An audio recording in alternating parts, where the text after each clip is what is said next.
Olá, pessoal do Café com Leitura e você. Vamos dando sequência ao nosso livro e vamos agora para o passo número 4, em direção à riqueza. Conhecimento especializado. Sua instrução é o que você faz dela. Você achará o conhecimento que o conduzirá onde quer chegar. Não será preciso começar de baixo se seguir esses planos simples.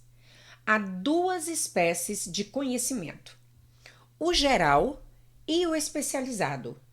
O conhecimento geral, por maior que seja em quantidade ou variedade, pouco serve para a acumulação de dinheiro. As congregações das grandes universidades possuem, em conjunto, praticamente todas as formas de conhecimento conhecidas da civilização. A maioria dos professores tem pouco dinheiro. Especializam-se em ensinar conhecimentos, mas não se especializam na organização ou no uso do conhecimento.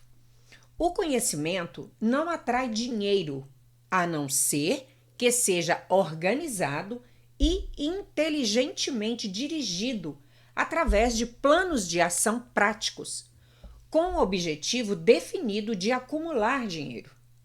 A falta de compreensão desse fato tem sido fonte de confusão para milhões de pessoas que creem falsamente que conhecimento é poder. Nada disso. Conhecimento é apenas poder em potencial. Só se torna poder se for e quando for organizado em planos de ação definidos e dirigidos a um fim definido. Esse elo ausente em todos os sistemas de educação pode ser encontrado no fracasso de instituições educacionais em ensinar aos estudantes como organizar e usar o conhecimento depois de adquiri-lo. Muitos cometem o erro de presumir que, porque Henry Ford teve pouca instrução, não era um homem instruído. Os que cometem esse erro não compreendem o significado real da palavra educar. Ela é derivada do latim educo, que significa eduzir, derivar, desenvolver. O homem educado nem sempre é o que tem abundância de conhecimentos gerais ou especializados. O homem educado é o que desenvolveu as faculdades da mente de tal modo que poderá adquirir o que deseja ou seu equivalente sem violar os direitos alheios. Suficientemente ignorante para fazer fortuna. Primeiro, durante a Primeira Guerra Mundial, um jornal de Chicago publicou certos artigos nos quais, entre outras afirmações, Henry Ford era chamado de pacifista ignorante. Ford protestou contra as afirmações e processou o jornal por difamação. Em juízo, os advogados do jornal pleitearam uma justificação e chamaram Ford para depor, com o propósito de provar ao júri que ele era ignorante. Fizeram-lhes muitas perguntas, todas com o fim de provar que, conquanto possuísse considerável conhecimento especializado referente à fabricação de automóveis, não passava, de modo geral, de um ignorante. Uau! Chamar esse homem de ignorante? Importunaram-no com perguntas como as quais que se seguem. Quem foi Benedict Arnold? E quantos soldados mandaram os ingleses para os Estados Unidos para debelar a Revolução de 1776? Em resposta à última pergunta, disse Ford: não sei o número exato de soldados que os britânicos mandaram, mas sei que era consideravelmente maior do que voltou. Afinal, Ford cansou-se dessa espécie de perguntas e, em uma resposta a qual especialmente ofensiva, debruçou-se, apontou o dedo para o advogado que a fizera e disse: se eu quisesse realmente responder à pergunta tola que o senhor acabou de fazer, esperto ele, ou a qualquer outra que me foi feita, deixe-me lembrá-lo de que tenho na minha mesa uma fileira de botões elétricos. Se aperto o botão certo, posso chamar à minha presença para auxiliar-me homens que podem responder a qualquer pergunta que eu queira fazer referente ao negócio a que venho devotando os meus esforços. Tenha, pois, a bondade de me dizer por que queira eu atravancar a cabeça com conhecimentos gerais para poder responder a perguntas se tenho homens à minha volta capazes de fornecer quaisquer conhecimentos exigidos. Certamente havia muita lógica nessa resposta. Com certeza. É o poder do dinheiro aí, né? O advogado ficou desconcertado. Todos no tribunal compreenderam que era a resposta não de um ignorante, mas de um homem instruído. Todo homem que sabe onde encontrar o conhecimento de que necessita e sabe organizar esse conhecimento em planos de ação é um homem instruído. Com a assistência do seu grupo de mente superior, Henry Ford tinha em seu poder todo o conhecimento especializado de que necessitava, para capacitá-lo a tornar-se um dos homens mais ricos dos Estados Unidos. Não era essencial que tivesse os conhecimentos em sua própria mente. É fácil adquirir conhecimentos antes de ter certeza da sua capacidade de transmutar desejo em seu equivalente monetário. Você precisará de conhecimentos especializados sobre o serviço ou mercadoria que pretende oferecer em troca da fortuna. Talvez necessite de muito mais conhecimento especializado do que possa, por capacidade ou inclinação, adquirir.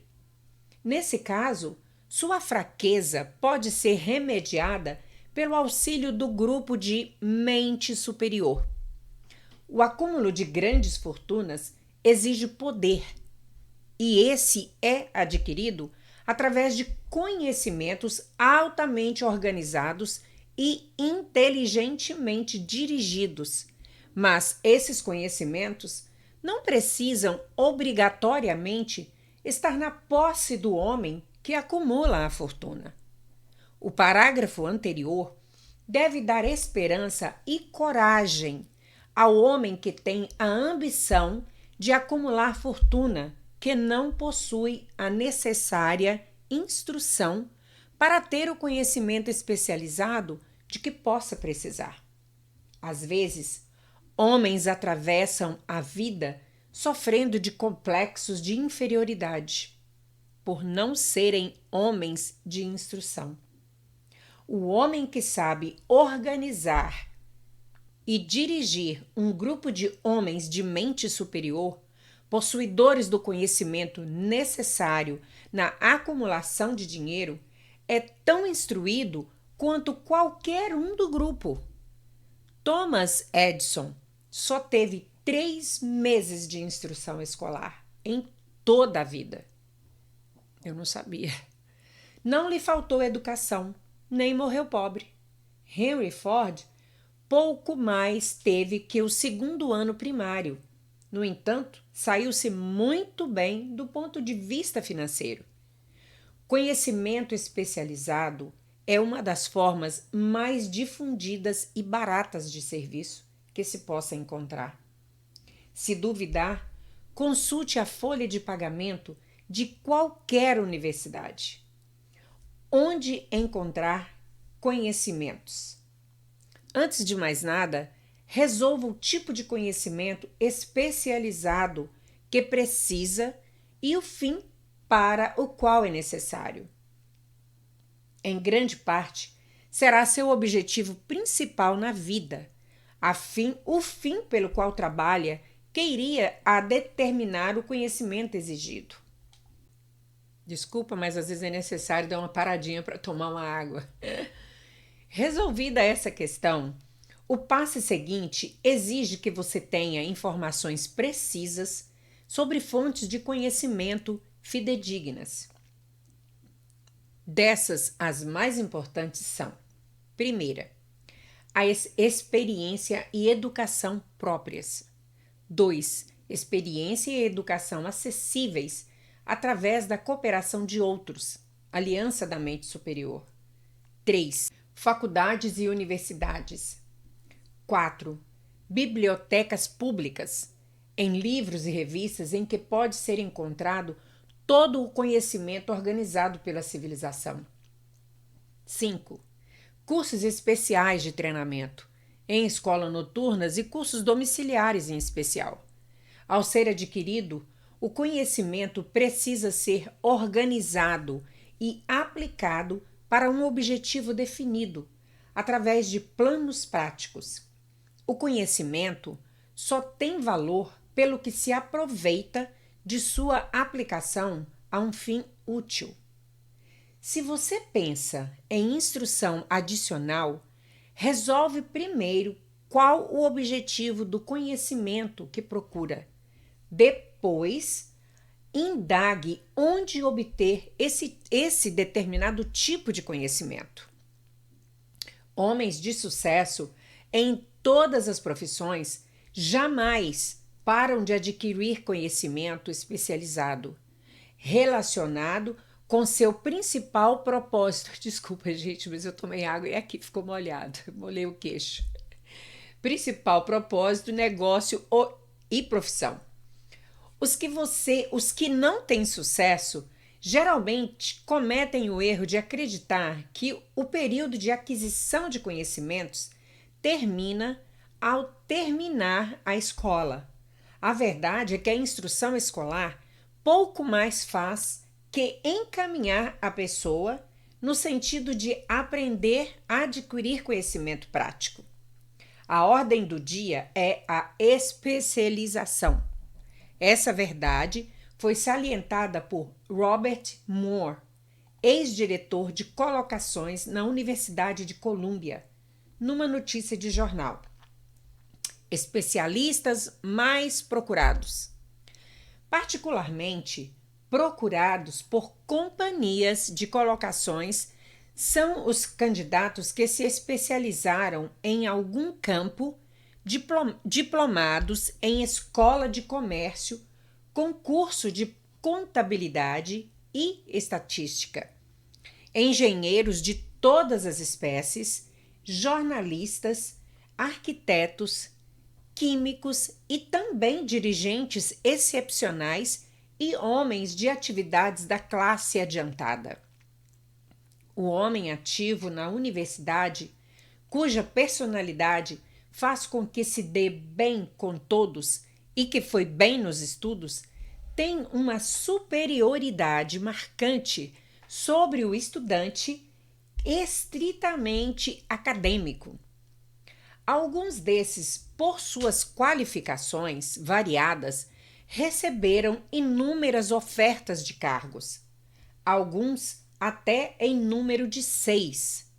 Uma das maiores companhias industriais, a maior do ramo, ao escrever o senhor Moore com relação a bacharelandos promissores, disse: estamos interessados primeiramente em encontrar homens que possam fazer progresso excepcional em trabalhos de direção.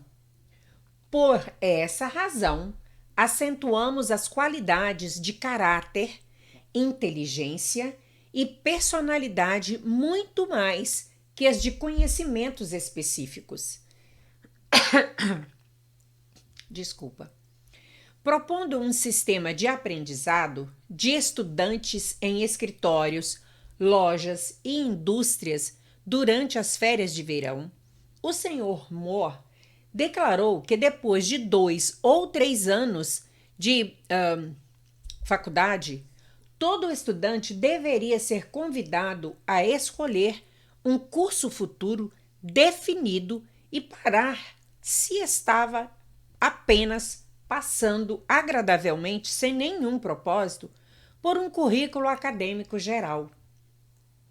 Colégios e universidades devem encarar a consideração prática de que todas as profissões e ocupações agora exigem especialistas, disse ele, propondo que instituições educativas aceitem responsabilidade mais direta na orientação vocacional.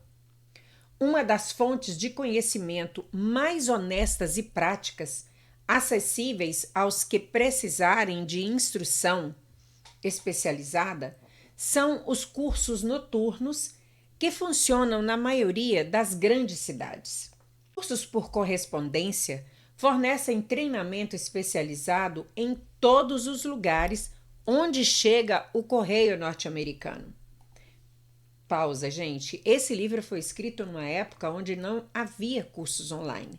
Portanto, hoje tem muito curso online que está ao alcance de todos nós. Sobre qualquer matéria possível de ser ensinada pelo método de extensão. Uma das vantagens do estudo domiciliar é a flexibilidade dos programas de estudo que permite que se estude nos momentos livres. Outra vantagem do estudo domiciliar, se o curso for bem escolhido, é o fato de que a maioria dos cursos oferecidos por escola de ensino domiciliar fornece generosos privilégios de consulta, de valor inestimável aos que precisam de conhecimento especializado. For que você more, pode aproveitar os benefícios. Estudo e autodisciplina. Tudo o que se adquire sem esforço e sem gastos, geralmente nos parece de menor valor. Às vezes, até sem valor nenhum. Talvez por isso é que aproveitamos tão pouco nossa maravilhosa oportunidade em escolas públicas.